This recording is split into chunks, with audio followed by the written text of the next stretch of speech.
السلام علیکم ورحمۃ اللہ وبرکاتہ۔ امید کرتا ہوں کہ آپ سب لوگ خیر و عافیت سے ہوں گے۔ تو الحمدللہ آج ہم سورۃ الفیل کا ترجمہ اور مختصر تشریح کرنے جا رہے ہیں، اور اس کے بعد لفظ بلفظ ورڈ بائی ورڈ بھی انشاءاللہ ترجمہ کر دیں گے تاکہ آپ کو سمجھنے میں آسانی رہے۔ تو شروع کرتے ہیں۔ اعوذ باللہ من الشیطان الرجیم، بسم اللہ الرحمن الرحیم۔ الم تر کیف فعل ربک باصحاب الفیل، کیا آپ نے نہیں دیکھا کہ آپ کے پروردگار نے ہاتھی والوں کے ساتھ کیا معاملہ کیا؟ ہاتھی والوں کے ساتھ کیسا معاملہ کیا؟ الم یجعل کیدہم فی تضلیل، کیا اس نے ان لوگوں کی ساری چالیں بیکار نہیں کر دی؟ الم یجعل کیدہم فی تضلیل، کیا اس نے ان لوگوں کی ساری چالیں بیکار نہیں کر دی تھی؟ وَأَرْسَلَ عَلَيْهِمْ طَيْرًا أَبَابِيلَ، اور ان پر غول کے غول جھنڈ کے جھنڈ پرندے چھوڑ دیے۔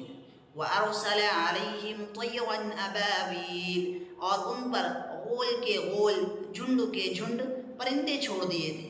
تَرْمِيهِمْ بِحِجَارَةٍ مِّن سِجِّيلٍ، جو ان پر پکی مٹی کے پتھر پھینک رہے تھے۔ ترمیہم بحجارۃ من سجیل، جو ان پر پکی مٹی کے پتھر پھینک رہے تھے۔ فجعلہم کعصف مأکول، چنانچہ انہیں ایسا کر ڈالا جیسے کھایا ہوا بھوسا۔ چنانچہ انہیں ایسا کر ڈالا جیسے کھایا ہوا بھوسا۔ اب آتے ہیں تشریح کی طرف۔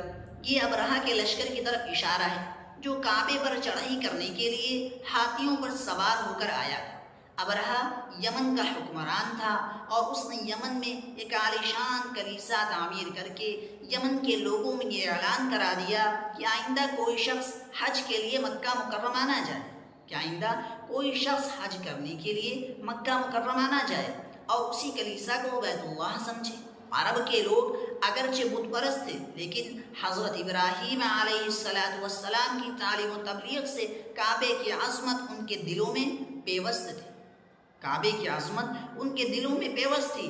اس اعلان سے ان میں غم و غصے کی لہر دوڑ گئی، اور ان میں سے کسی نے رات کے وقت اس کلیسے میں جا کر گندگی پھیلا دی، اور بعض روایتوں میں سے اس کے کچھ حصے میں آگ لگئی۔ ابرہہ کو جب یہ معلوم ہوا تو اس نے ایک بڑا لشکر تیار کر کے مکہ مکرمہ کا رخ کیا۔ راستے میں عرب کے کئی قبیلوں نے اس سے جنگ کی، لیکن ابرہہ کے لشکر کے ہاتھوں انہیں شکست ہوئی۔ آخرکار یہ لشکر مکہ مکرمہ کے قریب معمس نامی ایک جگہ تک پہنچ گیا، لیکن اگلی صبح اس نے بیت اللہ کی طرف بڑھنا چاہا تو اس کے ہاتھی نے آگے بڑھنے سے انکار کر دیا، اور اسی وقت سمندر کی طرف سے عجیب و غریب قسم کے پرندوں کا ایک غول آیا اور پورے لشکر پر چھا گیا۔ پرندے کی چونچ میں تین کنکر تھے جو انہوں نے لشکر کے لوگوں پر برسائے۔ ان کنکروں نے لشکر کے لوگوں پر وہ کام کیا جو بارودی گولی بھی نہیں کر سکتی تھی۔ جس پر بھی یہ کنکری لگتی اس کے پورے جسم کو چھیدتی ہوئی زمین میں گھس جاتی۔ اگر یہاں پہ لگی تو اس کو چھیدتے ہوئے پورے جسم میں یعنی زمین میں گھس جاتی، لیکن جو کام بارودی گولی نہیں کر سکتی تھی۔ جس پر بھی یہ کنکری لگتی اس کے پورے جسم کو چھیدتی ہوئی زمین میں گھس جاتی۔ یہ عذاب دیکھ کر سارے ہاتھی بھاگ کھڑے ہوئے۔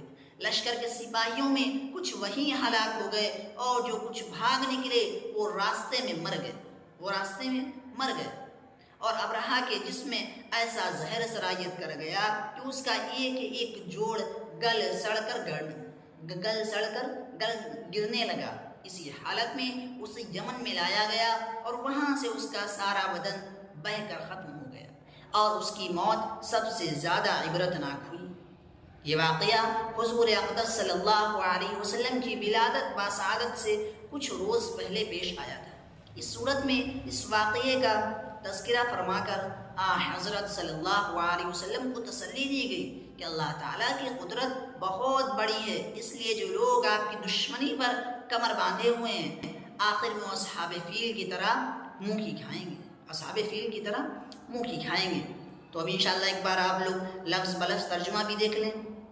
بسم اللہ الرحمن الرحیم علم ترا کیا تو نے نہ دیکھا علم ترا کیا آپ نے نہ دیکھا کیف فعل کیسا کیا ربک آپ کے رب نے باصحاب الفیل ہاتھی والوں کے ساتھ علم ترا کیا آپ نے نہیں دیکھا کیف فعل کس طرح کیا ربک آپ کے رب نے باصحاب الفیل ہاتھی والوں کے ساتھ علم یجعل کیا نہیں کر دیا علم یجعل کیا اللہ نے نہیں کر دیا کیدہم ان کا داؤ ان کی چال فی تضلیل بیکار اکارت کیا اللہ نے ان کی چالوں کو بیکار نہیں کر دیا یہ وہی بتایا جا رہا ہے فی تضلیل بیکار اکارت وارسل اور بھیجے وارسل اور اللہ نے بھیجے علیہم ان پر طیرن پرندے اور ابابیل جھنڈ کے جھنڈ ابابیل ایک اردو میں چڑیا کو بھی کہتے ہیں لیکن ابابیل یہاں سے وہ چڑیا نہیں مراد ہے ابابیل جھنڈ کے جھنڈ یعنی جماعتوں کی جماعت کو کہتے ہیں تو ارسلا اور اللہ نے بھیجے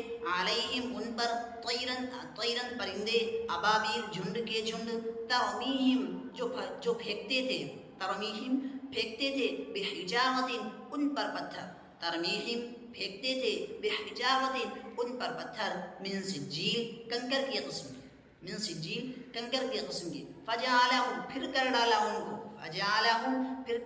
ان کو کاسفن جیسے بھوسا فجعلہم پھر کر ڈالا ان کو کاسفن معقول جیسے کھایا ہوا بھوسا یعنی ان کو ایسا کر دیا کہ بالکل بھوسا ہی کر دیا کام ہی ختم ہو گیا تو یہ اس کی مختصر تو یہ ترجمہ تھا سورۃ الفیل کا اور مختصر تشریح تھی اور اس کے بعد یہ میں نے آخر میں لفظ بلفظ بھی ترجمہ کر دیا تاکہ آپ کو سمجھنے میں بہت آسانی ہو تو اس لیے آپ اپنے دوست اور آپ اپنے دوستوں کو اور رشتہ داروں کو بھی یہ ویڈیو بھیجیں تاکہ وہ جو نماز میں پڑھتے ہیں تو انہیں پتہ چلے اور اللہ تبارک و تعالیٰ قرآن میں کیا فرماتا ہے وہ ان لوگوں کو بھی پتہ چلے تو اس لیے اپنے دوستوں کے ساتھ بھی خاص کر شیئر ضرور کریں.